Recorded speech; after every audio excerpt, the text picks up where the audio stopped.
எசாயா அதிகாரம் 44. என் ஊழியன் யாக்கோபே, நான் தேர்ந்து கொண்ட இஸ்ரவேலே, இப்பொழுது செவிகொடு. உன்னை படைத்தவரும் கருப்பையில் உன்னை உருவாக்கியவரும் உனக்கு உதவி செய்பவரும் ஆகிய ஆண்டவர் கூறுவதை கேள். என் ஊழியன் யாக்கோபே, நான் தேர்ந்து கொண்ட எஸ்ரோன், அஞ்சாதே. ஏனெனில் தாகமுற்ற நிலத்தில் நீரை ஊற்றுவேன், வறண்ட தரையில் நீரோடைகள் ஓட செய்வேன். உன் வழிமரபினர் மீது என் ஆவியை பொழிவேன். உன் வழி தோன்றல்களுக்கு நான் ஆசி வழங்குவேன். அவர்கள் நீரோடை அருகிலுள்ள புல் போலும் நாணல்கள் போலும் செழித்து வளருவர். ஒருவன் நான் ஆண்டவருக்கு உரியவன் என்பான், மற்றொருவன் யாக்கோபின் பெயரை சூட்டிக் கொள்வான். வேறொருவன் ஆண்டவருக்கு சொந்தம் என்று தன் கையில் எழுதி இஸ்ரவேல் என்று பெயரிட்டுக் கொள்வான். இஸ்ரவேலின் அரசரும் அதன் மீட்பரும் படைகளின் ஆண்டவருமான ஆண்டவர் கூறுவது இதுவே: தொடக்கமும் நானே, முடிவும் நானே. என்னையன்றி வேறு கடவுள் இல்லை. எனக்கு நிகர் யார்? அவன் உரத்த குரலில் அறிவிக்கட்டும். என்றுமுள்ள மக்களை நான் ஏற்படுத்தியதிலிருந்து நடந்தவற்றை முறைப்படுத்தி கூறட்டும். இனி நடக்கவிருப்பன பற்றியும் நிகழப் போவன பற்றியும் முன்னுரைக்கட்டும். நீங்கள் கலங்காதீர்கள், அஞ்சாதீர்கள்.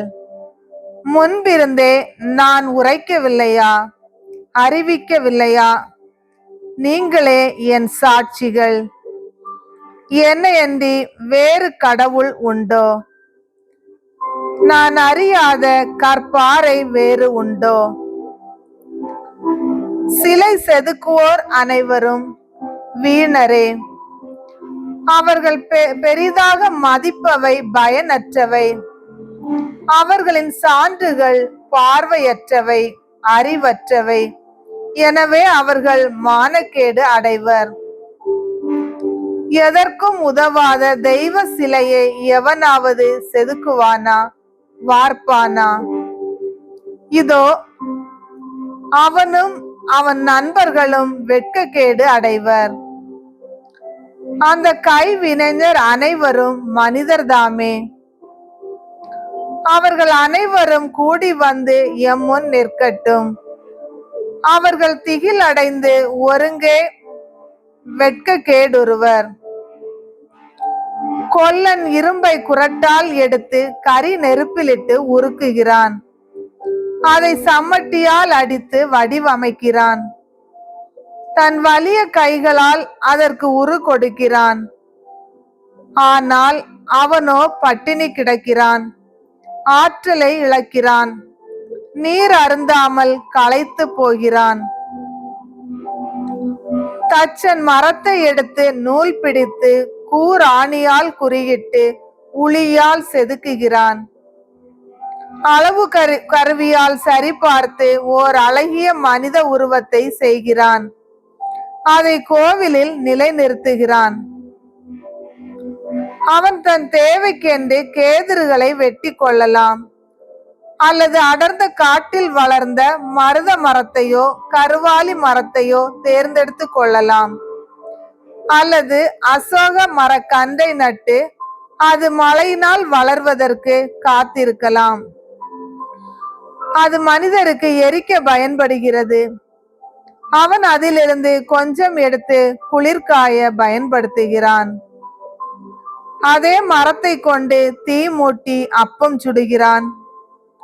அதை கொண்டே தெய்வத்தை செய்து அதை வணங்குகிறான்.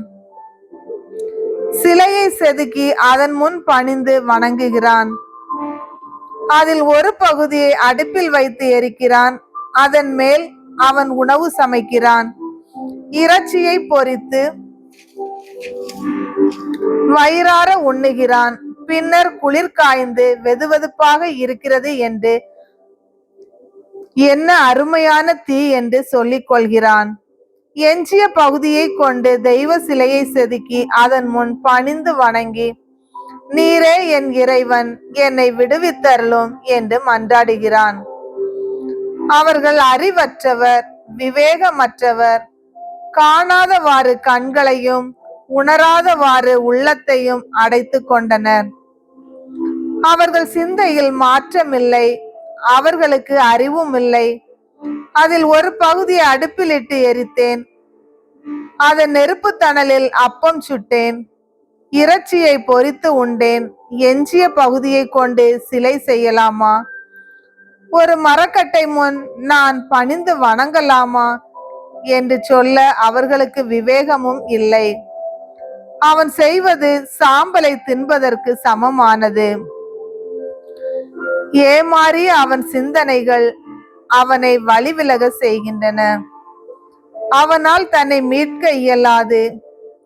தன் வல கையில் இருப்பது வெறும் ஏமாற்று வேலை என்று அவன் ஏற்றுக்கொள்வதில்லை. யாக்கோபே, இஸ்ரவேலே, இவற்றை நீ நினைவிற்கொள்வாய். நீ என் ஊழியன், நான் உன்னை உருவாக்கினேன், நீதான் என் அடியான். இஸ்ரவேலே, நான் உன்னை மறக்க மாட்டேன். உன் குற்றங்களை கார்மேகம் போலும் உன் பாவங்களை பனிபடலம் போலும் அகற்றிவிட்டேன். என்னிடம் திரும்பி வா, நான் உனக்கு மீட்பளித்து விட்டேன்.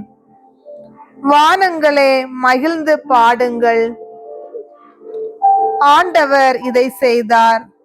மண்ணுலகின் அடித்தளங்களே, ஆர்ப்பரியுங்கள். மலைகளே, காடே, அங்குள்ள அனைத்து மரங்களே, களிப்புற்று முழங்குங்கள். ஏனெனில் ஆண்டவர் யாக்கோபை மீட்டருளினார், இஸ்ரேலில் அவர் மாட்சி பெறுகிறார். கருப்பையில் உன்னை உருவாக்கிய உன் மீட்பரான ஆண்டவர் கூறுவது இதுவே: அனைத்தையும் படைத்த ஆண்டவர் நானே. யார் துணையுமின்றி நானாக வானங்களை விரித்து மண்ணுலகை பரப்பினேன். பொய்யர் சொல்லும் குறிகள் பலிக்காதவாறு செய்கின்றேன். மந்திரவாதிகளை மடையராக்குகின்றேன். ஞானிகளை இழிவுற செய்து அவர்களது அறிவு மடமை என காட்டுகின்றேன். என் ஊழியன் சொன்ன வார்த்தையை உறுதிப்படுத்துகின்றேன். என் தூதர் அறிவித்த திட்டத்தை நிறைவேற்றுகின்றேன். எருசலேமை நோக்கி, நீ குடியமர்த்த பெறுவாய் என்றும், யூதா நகர்களிடம் நீங்கள் கட்டியெழுப்ப பெறுவீர்கள் என்றும், அவற்றின் பாழடைந்த இடங்களை சீரமைப்பேன் என்றும் கூறுகின்றேன். ஆள் நீர் தளங்களை பார்த்து வற்றிப்போ, உன் ஆறுகளை உலர்ந்த தரையாக்குவேன் என்றும் உரைக்கின்றேன். சைரஸ் மன்னனை பற்றி, அவன் நான் நியமித்த ஆயன், என் விருப்பத்தை நிறைவேற்றுவான் என்றும், எருசலேமை பற்றி அது கட்டி எழுப்பப்படும் என்றும், திருக்கோவிலை பற்றி உனக்கு அடித்தளம் இடப்படும் என்றும் கூறுவதும் நானே.